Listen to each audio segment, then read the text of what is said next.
இப்போ வந்து இந்த எல்ஜி அது வந்து நீங்க பி சொல்ல விரும்பல அப்படின்ட்டீங்க. இது ம். எப்பயிலேருந்து இது வந்திருக்கு? ம். இப்ப தான் வந்து நெறைய ஒரு டாக் ஆஃப் த டவுன் மாரி இத பத்தி பேசுறாங்க. ம். இதனால உங்களுக்கு ஏதாவது இம்பாக்ட் ஆயிருக்கா? இப்ப தான் வந்துட்டு சொசைட்டிக்கு இத பத்தி ரிவீல் பண்றாங்க. இப்ப சோசியல் மீடியாஸ் நெறைய யூஸ் பண்றாங்க. எல்லார் கையிலயும் ஃபோன் இருக்கிறதுனால, தான் என்னம்மா உணர்றேன் அப்படின்னு ரிவீல் பண்றாங்க. சட்டத்தில ஒரு விஷயம் சொல்லுது, இந்த கம்யூனிட்டி மக்களுக்கு, "நீ என்னவா உணர்றியோ அப்படிதான் உன்ன வந்து கூப்பிடுறாங்க. அப்படிதான் உன்ன ஐடென்டிஃபை பண்ணணும்னு உணர்றாங்க." திருநங்கைகள்னா, அவங்க ஆதி காலத்திலேருந்து இருக்கிறாங்க.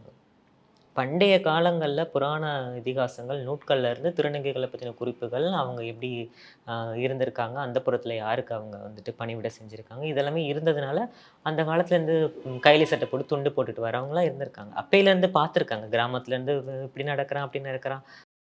அப்படின்ற வார்த்தைகள்லாம் சொல்லி சொல்லி கேட்டு, மக்களுக்கு திருநங்கைகள்ன்றவங்க தெரிஞ்சுட்டாங்க. இன்னைக்கு சகஜமாயிட்டாங்க. இப்ப தெரியாம வர்றது என்னன்னா, இந்த கேவும், லெஸ்பியன்ஸும். அவங்களுடைய விஷயம் என்னன்னா, அவங்களுடைய உணர்வுகளும் ஆதி காலத்துலேருந்தே இருக்குது. ஏன்னா நீங்க வந்துட்டு குரங்குகளையும் பார்த்துக்கோங்க, ஹோமோசெக்சுவல் இருக்குது. விலங்குகளே ஹோமோசெக்சுவல்ஸ் இருக்குது. அனலைஸ் பண்ணியிருக்காங்க. விலங்குகளே வந்துட்டு தன்பால் இருப்பின விலங்குகள் நெறைய இருக்குங்க.